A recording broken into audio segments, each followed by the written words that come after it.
This is the G Podcast with your host, Tommy B.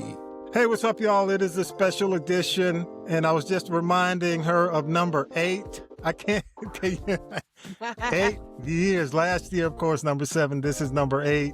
And this is a special edition of This is the G Podcast. We do it every year. It's also going to be on What You Watching, Tommy B, because I need some people to go there. Okay, so don't ask why, okay? But Spicy Dicey Grenor's top 10 countdown, man, it's a staple here, and we're just glad to have her back. Hey, what's up, Dicey? How you doing? Hey, and thanks for having me back. I love coming on your show, and I love talking horror, so let's do it. Let's do it. So let's just jump right into it.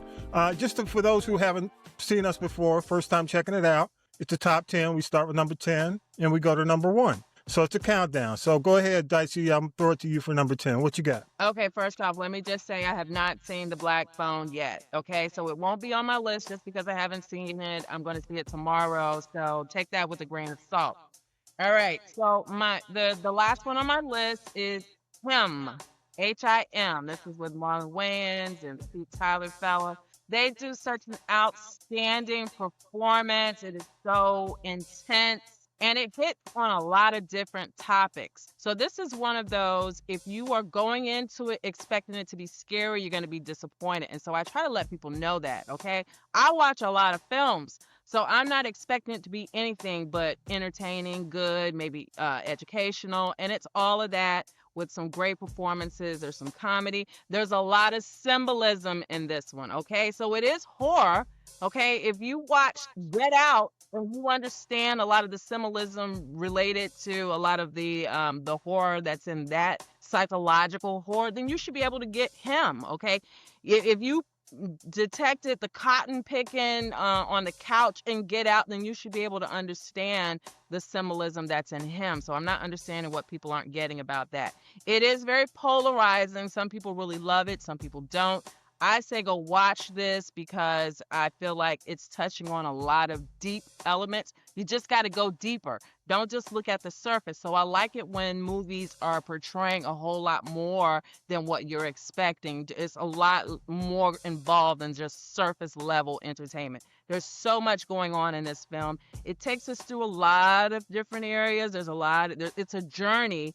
And the ending is a little bit different than I expected, but I do like that it's kind of unpredictable. From one moment to the next, I didn't know what was going to happen. And why do you think the critics have been so hard on this movie? I think they've been hard because, once again, I think they go into it expecting something and they're getting something else. So we know there are horrors related to playing football. We know about them getting concussions and stuff like that. So that's a horror element.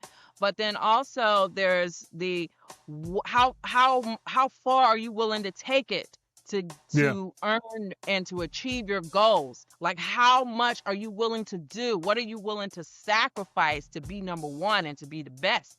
And I think anybody that is really, really driven can see the horrors of that. Like, you go into it, it could be very inspiring, but there's a dark side to being so driven and ambitious. Like, where's the limit? Is there a limit? Should there be a limit? So it makes you think. But I really think the controversy has come from them seeing the trailers, seeing the intensity, and then going in and seeing something different. If you go into it expecting it to be a real life psychological horror, not with jump scares, then I feel like you can enjoy the experience. So let me ask you, was Marlon Wayans believable? Absolutely. And I'm going to tell you, I love Marlon. I love Marlon because I feel like I love people who are multi-talented, multifaceted. I happen to be one.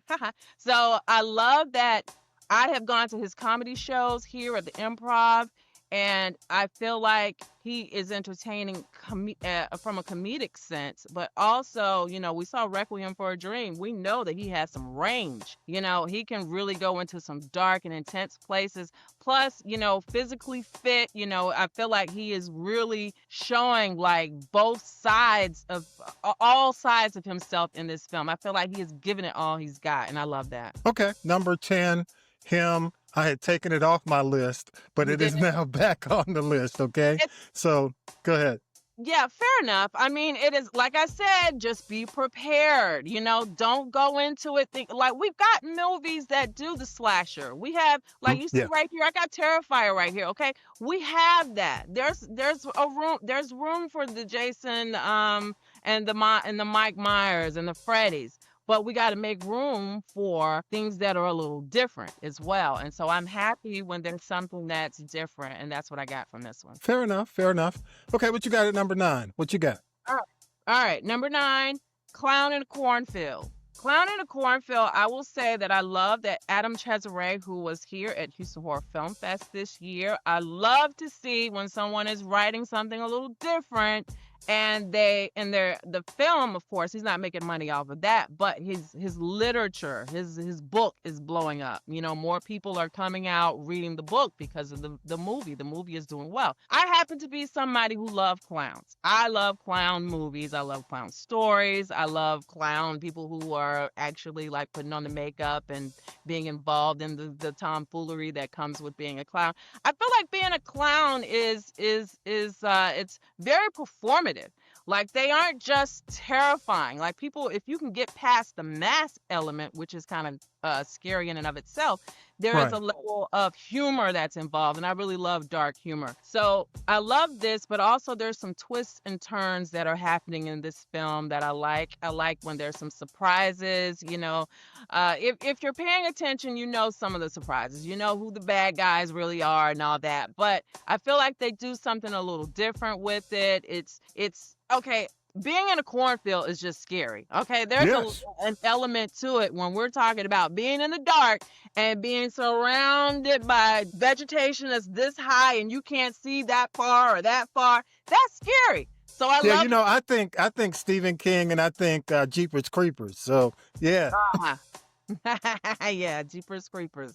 I'm not a fan of him per se, the actual monster itself, but yes, I do love when there's that dark element and the hidden, like if you can't see very far in front of you and you don't know what's happening, that's always going to scare me. Yeah. Okay, so number 9. By the way, where is that now? Clown in a Cornfield. Is it in theaters or where can you find it right now? Oh, that's a good question. Let me pull up IMDb real fast. Clown in a Corn. I saw it in the theater, and I probably saw it opening night. You can now see it on AMC or you can buy it with Prime. You can buy it on Prime. Okay, cool. So it's on Prime probably just go to Prime. You'll see it. Yeah. Okay. What you got at number 8? Go ahead. It looks like the AMC channel is linked to Prime, so yeah. Mm-hmm. Okay, so number 8 is Until Dawn. Now, Until Dawn is one that I just kind of sat down and watched on a whim on Netflix. So I didn't see that in the theater. I saw it in my own home theater. I'm in my home theater room right here now. And the spoiler alert for this, because you need to know why I find it horrific. Anything having to do with a loop is terrifying to me. If there is a loop, the berserk, okay? And I even wrote a story called The Diabolical Puzzle. It was based on that because of the loop. One day I was sitting up there thinking, I was like, God, that is really scary to Now explain the loop. Okay. So when you start out, you're going in, okay, these people happen to go into some kind of dimension area where they're replaying the same scary scenario over and over again, and you can't get out of it. You keep dying, and it gets worse and worse and worse every time. So you got to figure out how to get out of this loop. But first, you got to know you're in the loop. You know what I mean? Because if it's happening, you just keep repeating. Something has to trigger the thought like, hey, wait a minute, didn't we do this? Or what's happening? So that's scary to me. The idea, some people believe that we're kind of on a loop with life. That is scary. Like, oh my God, get me off this loop. Like, where does the loop end? Or if we're constantly repeating things, if we are forever spiritual beings that are forever entities, at what point are we re-looping? Like, it bothers me. So there are some monsters in this film that's very, very scary also. There are some jump scares, but there are some things that had me hollering. I was laughing so hard, and I always love that. There are kind of some surprises where blood and guts is just boom out of the blue, and I like that. It's really, really dark, but I believe the way it ends is the way that it needs to end because of all the darkness. So I like the journey that it takes me on. Okay, give us the number and the name one more time. Okay, that one is Until Dawn. I believe I have that at number 8. Excellent. Good stuff. Good stuff. Okay. And I'm going to ask you at number 5. When we get to number 5, we're going to recap them real quick. But go ahead and do number 7. What you got? Okay, number 7. And I had them flipped by accident on my list. Sorry if you hear my dog barking back there. He's a German Shepherd and he's protecting the house. It's all good. It's all good. Okay, for number 7, I'm gonna say Together. Now this one, Tommy. Oh, you've seen it? I've not seen it, but I know of it. That's the body horror. Yes. Yes. Okay, and I got to tell people about this one because I feel like this one is getting buried under the haze of horror, okay? This is a really, really good film. Sorry, I keep dropping my phone. This is a really good film that I want more people to know about because it's body horror. And they do such, I love things that are intense and that have really great storylines. This is one of them, okay? I have a sex and horror podcast. We're into our 7th season. This is just perfect for that. It's sex and horror. There is a sex scene in there that I was like, oh my God. Like they are blending. Okay, so just a little bit about what it's actually about. This couple, they obviously have some tension. Things are not going great. Okay, there's some things that's not right. And for whatever reason, they decide they're going to move. I know the reason, but I mean, and here, I don't feel like the reason is strong enough to make a movie off of. But we would not have a horror genre if people didn't do dumb shit. So here, True. they are here. They decide to isolate themselves and move out to somewhere. And they're starting over afresh, just the two of them. And at some point, they come across something that is ritualistic. And we don't know what that ritual is until much later. Although if you're somebody who watches a lot of films and you're into this genre, you know that there's some things happening. You kind of figure it out, right? So, but their body is starting to merge into one. And he is having a physical reaction anytime he tries to move away from her. He is drawn to her like a magnet. They are meshing together as one. Okay, when you find out why and what the ritual is and all that, I love that element of the story. But where they go from there is what is so beautiful to me. Now, the reason I love sex and horror itself as a genre is because of the layer of, I go back and forth between writing dark erotic romance and horror, and spicy horror and stuff like that. Right. Because I love the element, the beauty of love as well. I know, shocking, I'm a lover girl, but there's this element of them being so fiercely in love, but they don't even really know it because I told you they had that tension in the beginning. And so this thing that's happening to them kind of makes them take a step back and think about what's important. Like they are important to each other. And at the moment that I think they're going to go one way and sacrifice the other to save themselves, they actually decide to go together, to become one. It's such a beautiful, magnificent ending to me that I was like, yes, more people need to know this, especially if you love sex and horror together and love and horror together.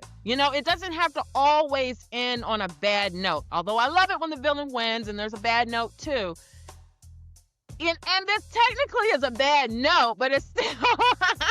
I'll leave it at that because we don't want to spoil it too much. But yeah. I saw this and I'd heard it got buried the week it was released because there was so much going on. But remind me of the star of it, the male star. I'm trying because quite frankly, and I'll tell you at number 5 when we get there, number 5. But this year, I'm really depending on you because I have not seen much horror because I cover politics. So politics has been the horror for us this year.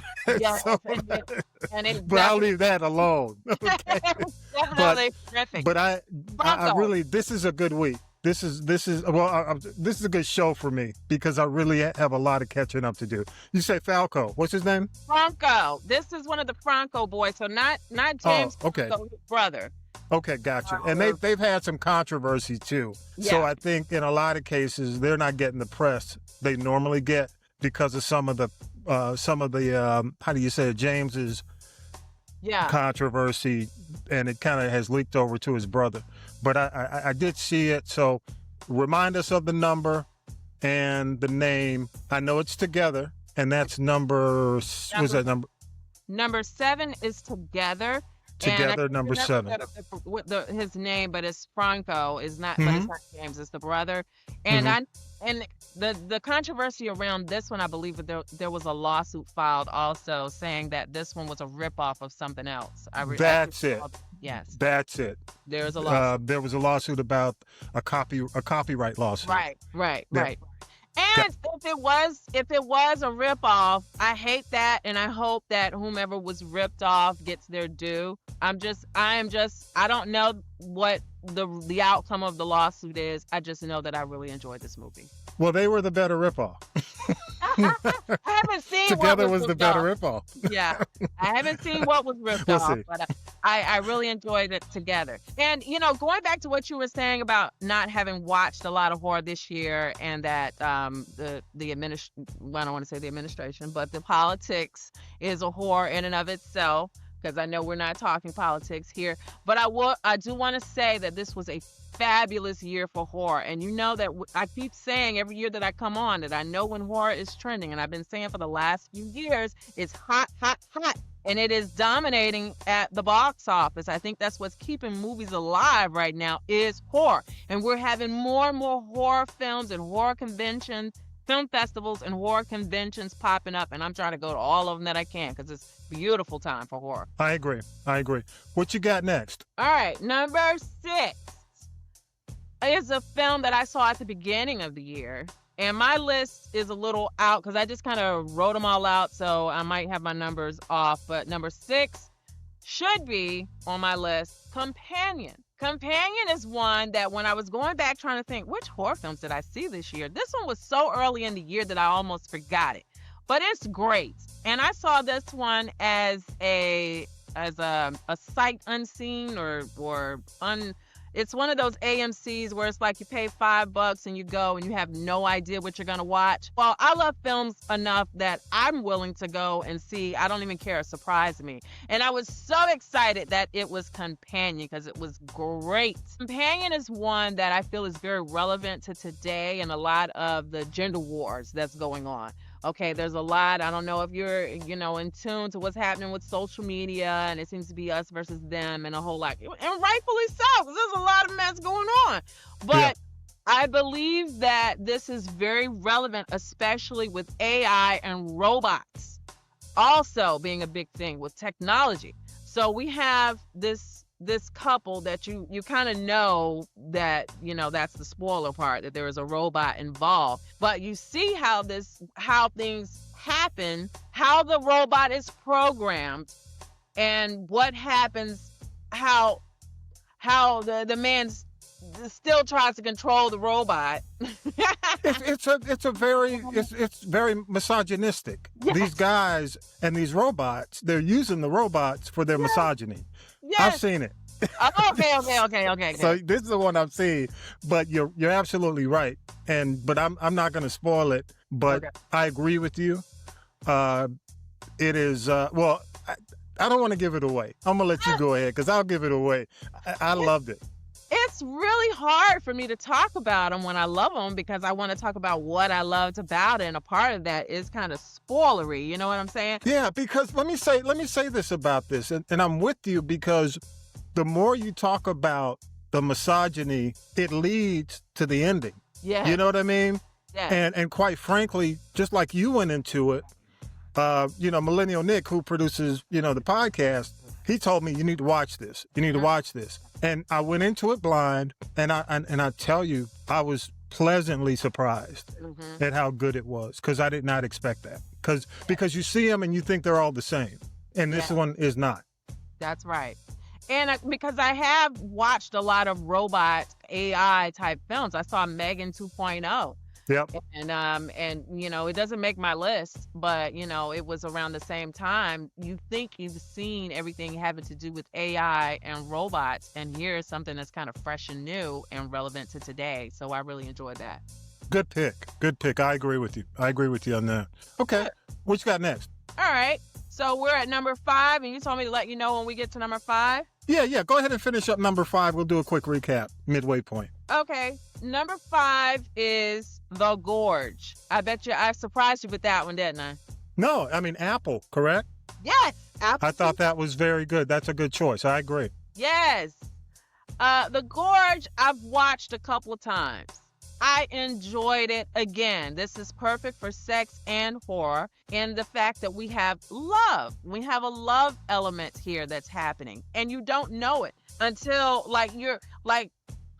you think you're watching something, and it is that, because you have the creatures, you have the monsters, we've got zombies in some sort, you know, and I love zombie films and stories. So there's some element of the undead and creatures and monsters, but then we have this beautiful love story that's going on in the background. This man, he is risking it all to get to the other side, but before he does that, he goes and grabs some flowers. You know, if he wanted to, he would. He's thinking he'll want to impress her. He's going over there, he's risking it all, but he's going to bring some flowers still. And then later on, when it came down to it, she's willing to fight. She's got the guns, and she comes blazing. She saves his life. This is a beautiful love story. And at the same time, we have the monsters and everything that's happening. I hope they do a part 2 of this. This better be a part 2. Listen, I know you're going to appreciate this, Tommy. Do you know who the guys are behind this film? Who's behind it? Scott Derrickson. We got that same crow from Sinister. This is the Sinister crew. This is the Sinister crew. Is killer. Yes, we have what's his name? Because I did a panel with him years ago. I'm drawing a blank because I didn't even make notes. This isn't a Bloom. Is this Blumhouse, by the way? Because I know Blumhouse was Sinister. They started off with Blumhouse, the same guys who did Sinister, but I'm not sure if they still are. So, but no big deal. That's not a big deal. Let me just say this about that movie. I saw the previews. I saw the artwork, the posters, you know, everything that Apple does. Well, first of all, let me say this. Apple doesn't do a good job promoting its movies, with the exception of what they did for Brad Pitt with F1. You know, they just kind of put them out there, and, you know, you get them on your app if you're an Apple user, and, you know, and then they show up, and then, you know, you'll either go or you won't go, but they don't really push. I didn't know what this was going to be about at all. Yes. Until I watched it. And I think a lot of people felt that way. I think a lot of people still do feel this way. They don't know what it's about. But go ahead. And this is why I keep talking about this one. When it first came out, I kept talking about it. I was doing videos about it because I was like, y'all, please watch this. And because I want to make sure we have another one, but I want people to enjoy it.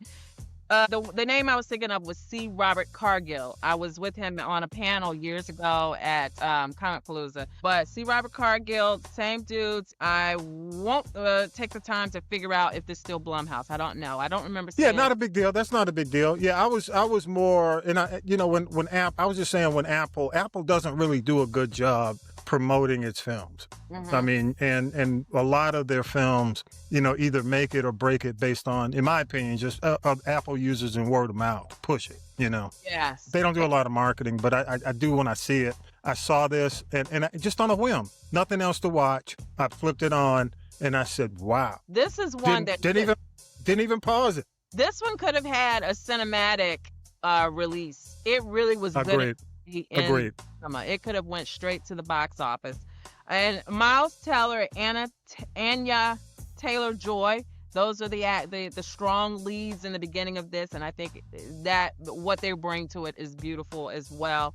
But the problem with this one is we love it because we love horror, right? The problem I saw is some people were saying they could not get past the horror. Like, the love part was great, but they couldn't because of the monsters, or they loved the horror element, but they didn't give a doggone about the love element. And that is what I find for marketing for my books. You know, it's like you can love the darkness, but not love the erotic, or you can love the erotic and not love the darkness. But that is what I loved about it. These are these kinds of movies is why I know that, there's a fan base for what I do, because this is it. The Gorge. I want to see more like this.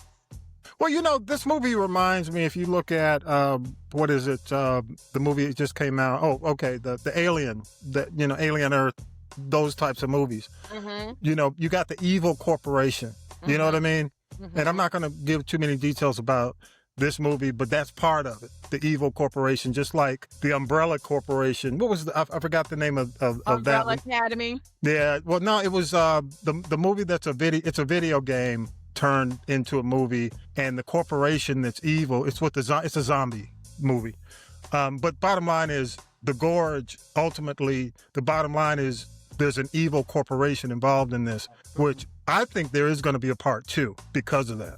Because they didn't do away with the corporation. Corporation didn't end, correct? The governments were a part of this too, right? Right. Yeah. Exactly. Yeah. Exactly. And experimentation, all that. So, are you talking about 28 years later, that franchise? Well, that has it too. Yeah.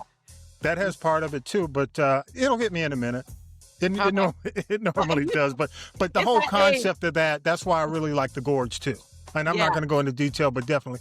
And that's on Apple. That is still on Apple, so you can definitely check that out. All right, hey, real quick, let's go through 10 through 5 real quick. Yeah, number 10 was...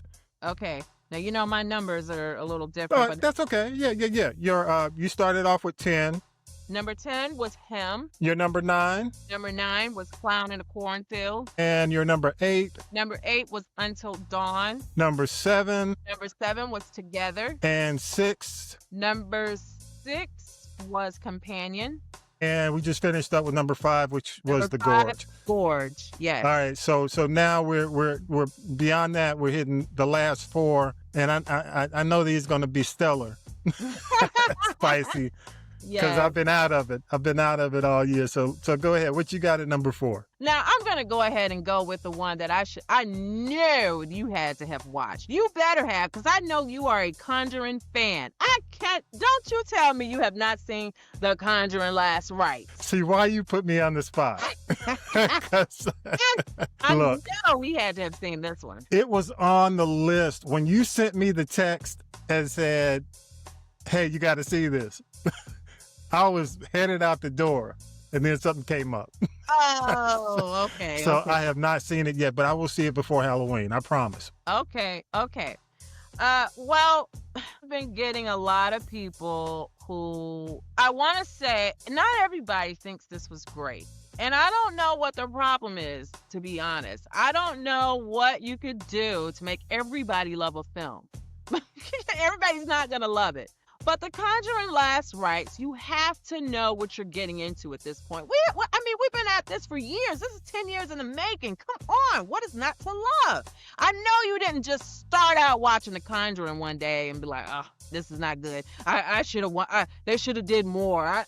I don't understand. I was expecting more. And I want to be like, goodbye. As much as I like the films, I like the series, number 1 is still my favorite. And I think it's because number 1 was simplistic scares. Mm-hmm. And people have seen the first one before. The whole crawl space scene in the dark, which was scary as heck. There's just so much about it. So tell us what makes this one maybe on the level, or if it is on the level of the early one, that first. That's a good question, because that's exactly where I want to start. Because right after I watched this one, my kids and we went back and watched the first one. Because it's been, 10 years since I saw the first one. And I've seen a bunch, all of them, the nuns and Annabelle's.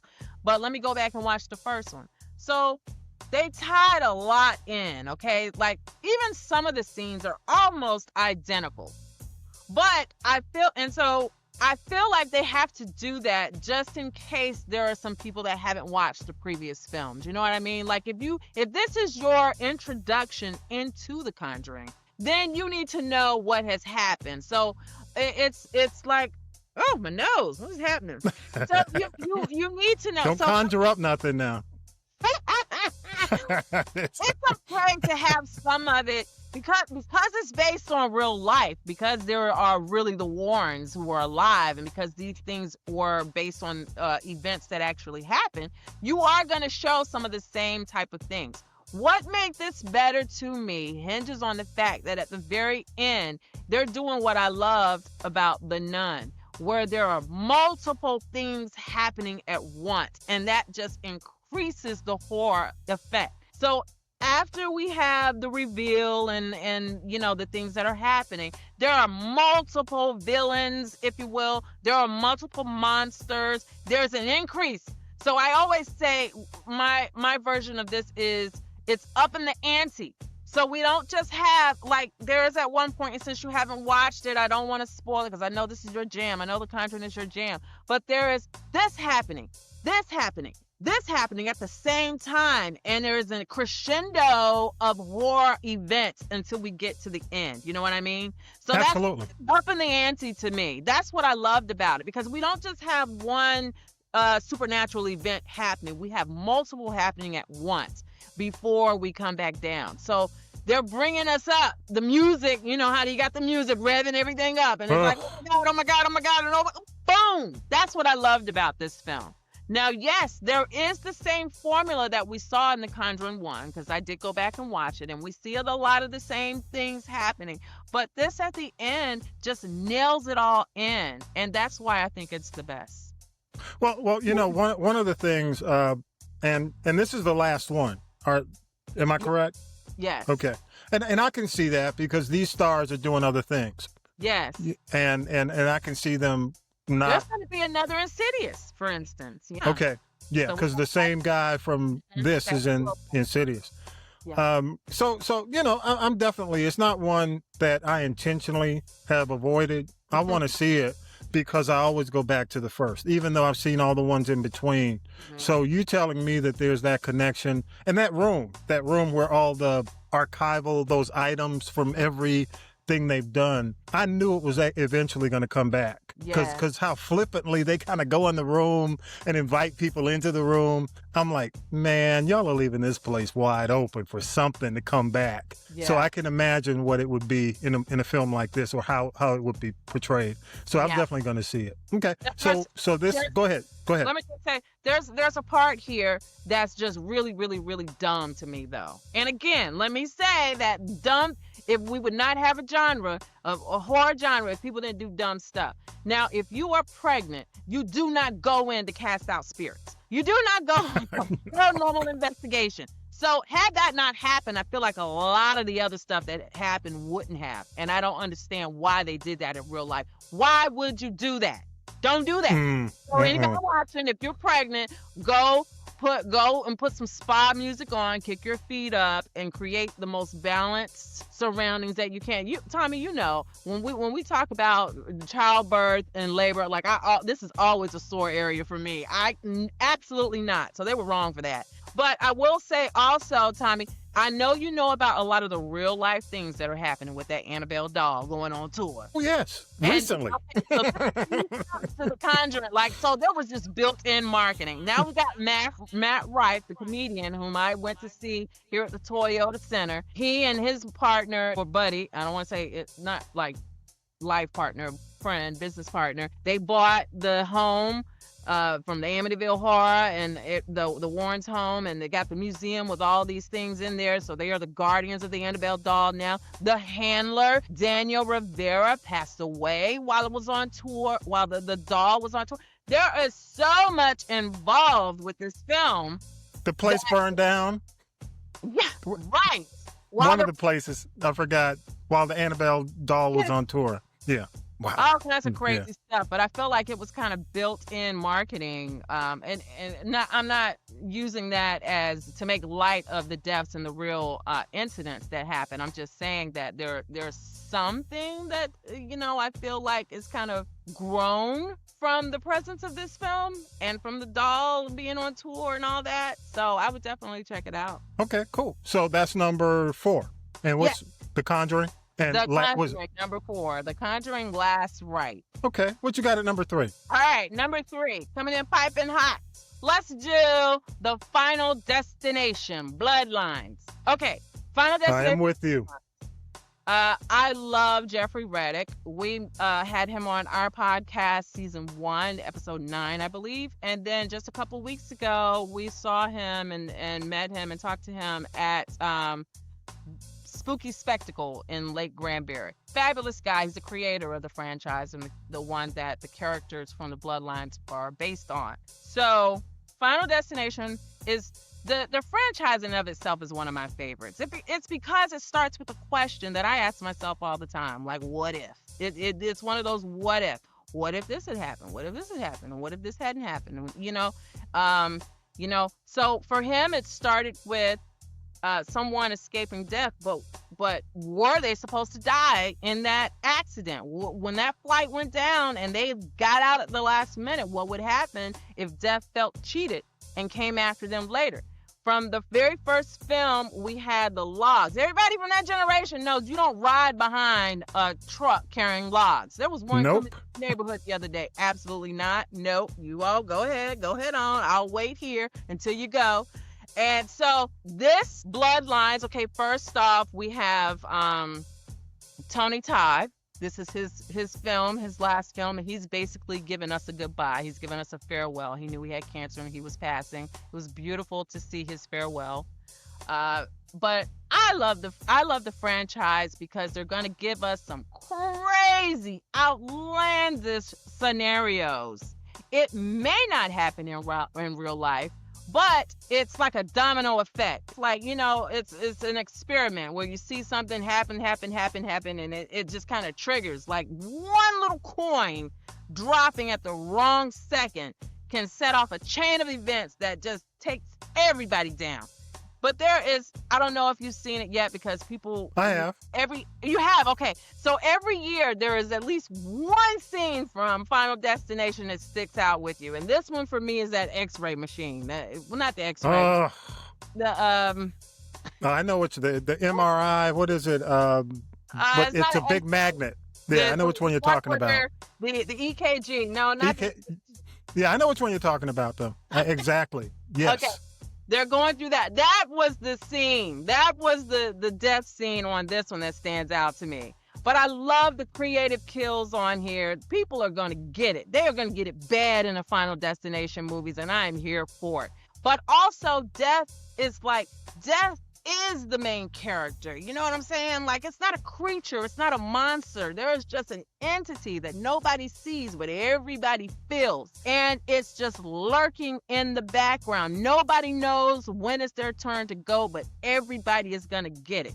And hopefully you don't get it in the worst way. But I love it. And I'll tell you, it's tough. It's really tough because there's so many of them. Mm-hmm. In my opinion, because when I first heard it was coming, I would, oh boy, here we go again. It's just like the Jason, Friday the 13th and the Freddy movies, how they kept going on and on.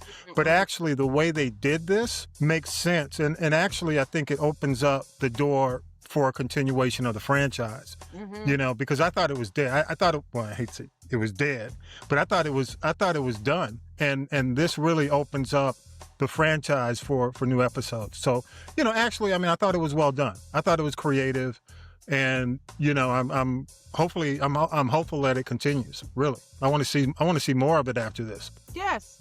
Yep. And every time they put out Final Destination, I'm gonna be there. I just enjoy these films, and I can't stop talking about it. Like I went to eat by myself at a restaurant for lunch one day, and when I was sitting in there, I heard a crash on the other side. I was like, what's happening? And the waiter had dropped glass, and he was picking it up, and I immediately thought about the Final Destination movie. What about the ice? Like, there's the glass and the ice down there. Let me tell you, every time I'm on a ladder outside working on something, holding a drill. Yes. And now I'm thinking Final Destination. I'm thinking, let me clear everything away so we won't create any of that And You new know? for me, it was an MRI machine. It was the MRI. Okay, MRI. Yeah, That's yeah, the yeah. kind of thing that comes to me now. But now when I see the garbage trucks going by, I'm like, Oh my God. oh my. It's well done. It's creative Yeah. because I didn't know they could. I didn't know they could do much more with that franchise, but I do see it continuing. And All the right, so that's roller number coaster. 3, Yeah. and I will admit that's one I've seen, and I agree with you wholeheartedly. All right, what you got number 2? All right, number 2, and we're getting to the last two. And I feel like these two belong here, okay? If you've seen these, they better be on your list, okay? I know, and I get hyper, I get excited, I'm excited, right? Like I don't Yeah. talk too much for everybody, but these two get me excited. Number 2 coming in hot is Weapons. Weapons, baby. Let me tell you. I have not seen it, but let me tell you. Let me say this. This is the one I kick myself weekly for not seeing. But as we tape this, it's coming to HBO Max. By the time it's out, it's coming to HBO Max before Halloween. So it'll be out before Halloween. So go ahead. I'm glad you're talking about it because this is the one that's going to be on HBO Max, which I am pleasantly not surprised. I am happy that it's coming to HBO Max. But go ahead. Number 2, Weapons. Weapons. I mean, what can I say about it? We've talked about this for what? You said 7-8 years now? Okay. Yep. Listen, when it comes to children and the elderly, there is nothing scarier in films. When you want to do horror and you want to scare some people, put some children in it and put them in danger or make them the villain. Endanger the villain, and the same with the elderly. Put them in a victim situation or make them the villain, and you will have a great horror film because they're. Can I say this before you go on? Sure. I don't know if you've ever seen the TV series on CBS, Evil. Okay. I have. The first season. The first season. The reason that show scared me and bothered me so much was the kids. The kids were always messing with some dumb shit. They were always in peril. Do you remember? Because the mom would be gone, the grandma would be off doing something evil. So it was like the kids were always conjuring up stuff on VR that was out to get. It was like so. I totally agree with you. When kids are in peril, elderly's in peril, seeing stuff that nobody else sees, or they're evil. It's a tough movie. But go ahead, tell us more. But again, this is going to be out by the time, we release this, in a day or so. It's going to be out during this period. So go ahead. Yeah, weapons, because there's some vulnerability here, but then there's also a surprise. So they're very vulnerable because they're elderly or young and feeble, but then also they make great villains because it's a surprise usually when they're in the villain. That's why Sinister is so magnetic when you really realize who the villains are. You know what I'm saying? So here with Weapons, we have a lot of, there's some suspense. It kind of builds up and builds up. Then there are so many different things that kind of happen. I went into it not knowing what it was about. And then I was so kind of surprised. Like, it took me on this journey, like this going this way 1 minute, and then it kind of switches up, and this is what we're doing. Okay, and then it switches up. But it's so satisfying how it ends as well. There will be a sequel to this. They're already talking about that, so that's good to know. Josh Brolin, he is doing a fabulous job in this, and we that Thanos, like he is always a powerhouse in whatever character he is bringing. But we also have this I'll just say, I don't want to spoil it. There is another character that is the face of Weapons, I believe, that has some really strong potential there because it's kind of an unexpected type character in the way that she is kind of horrific, but also she's horrific, but also very intriguing. Like, I really want to know more about this. How? Because she's powerful, but also not. Like, she's very, very weak, but also very, very powerful, and those go hand in hand. It's different. I did not know what to expect, and I loved it. Every second of it. There are some times I did get jumped, scared a few times. There were some times where I had when you realize what the weapon is, that's when you realize how brilliant the film is. I'll put it that way. Got you. Well, I will say this, again, letting people know, as we tape this, it'll come out a little early before the 24th, but it is out the 24th on HBO Max. So if you have access to HBO Max, well, before Halloween, because hopefully you'll have the opportunity to watch all these films if you're looking for movies up until, because we're in the Halloween season, but even afterward, going forward, these are just good films to watch all around. I mean, Yes. just year round. Absolutely. All right, so that's number 2. Weapons, which definitely, that's probably one of the most talked about movies this year. Yeah. I agree with you. Big surprise, number 1 at the box office, continued.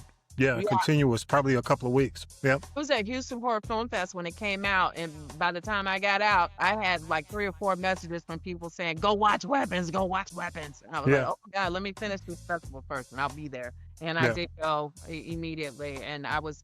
This is one of them that's very interesting. How people will hype up something. It's like, oh, it can't be that good. No, it is. Good stuff. All right, this is your biggie for 2025. All right.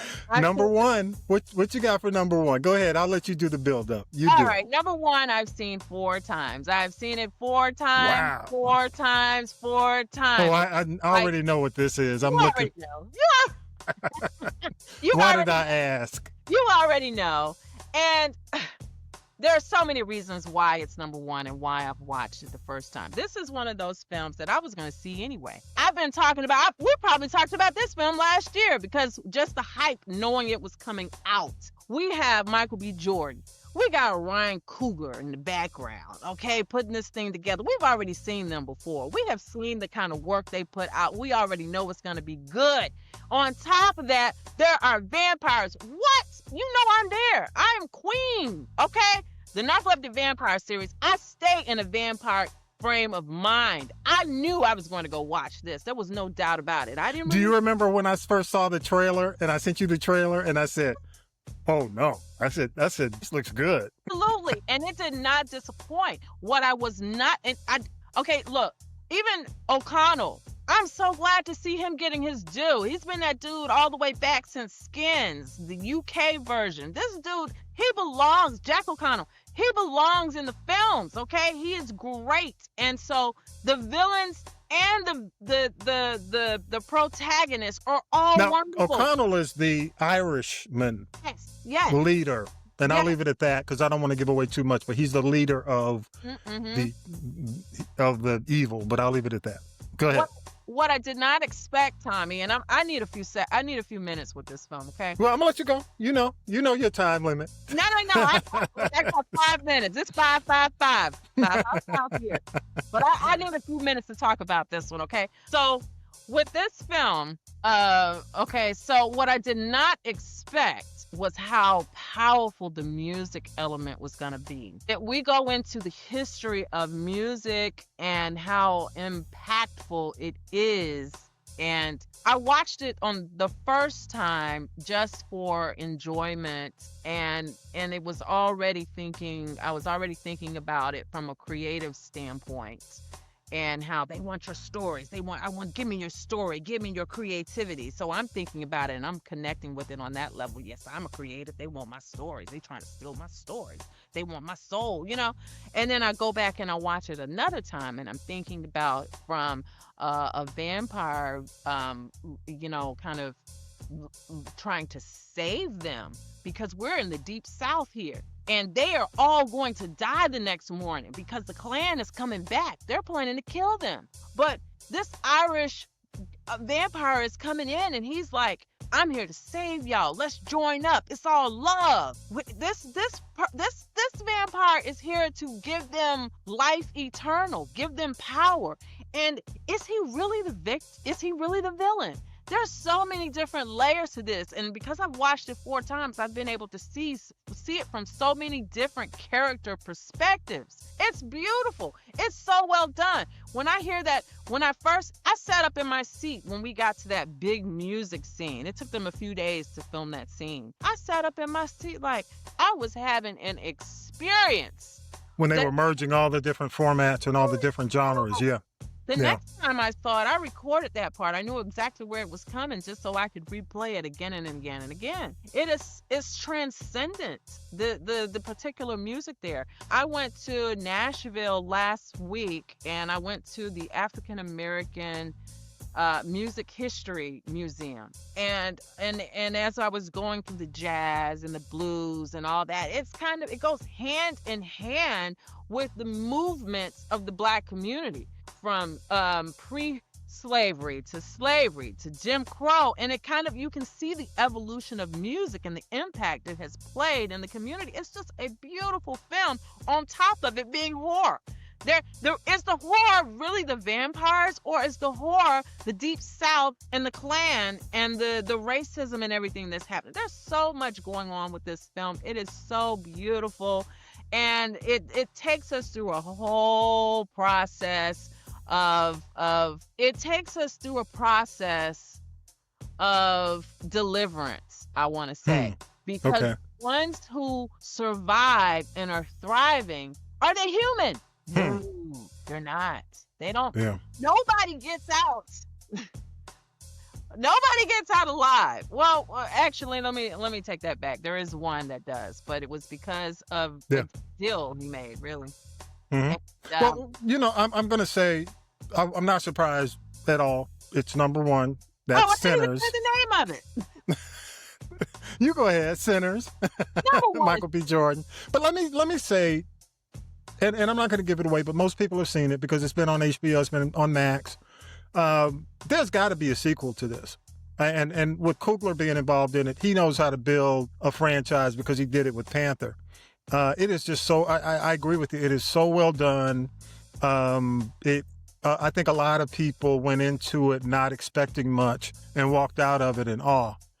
And the way it ends, let me say this. And I told people after I saw it the first time, you really have to sit and wait until the lights come on in the theater because of, Coogler's done Marvel. So you got the mid-credit, pre-credit, right. post-credit. Mm-hmm. It lets you know immediately, in my opinion, that there's got to be a sequel to this. And I think it's going to be a very musical sequel just based on the fact of, I hate to even say, but you know how it ends. Yeah. In the bar and the way they're dressed. Yeah. I just think there's going to be a musical element to it. Yeah. The sequel. Go ahead. I'll let you rep because I know I got to respect your time on this. What more you got to say about Sinners in terms of that? And that's it. Sinners is a transcendent movie, and it's so beautiful. It's one of those that I really wish I could have worked on. You know what I'm saying? This is one just like, this is magnificent, and it's the kind of work that I want to be known for. And so I kind of see myself in the work, but also kind of jealous, like, God, put me in, coach. Because I know how much you love vampires. That's your thing. That's you built your franchise. You built everything that is Dicey Grenor on the narcoleptic vampire. So yeah, without a doubt.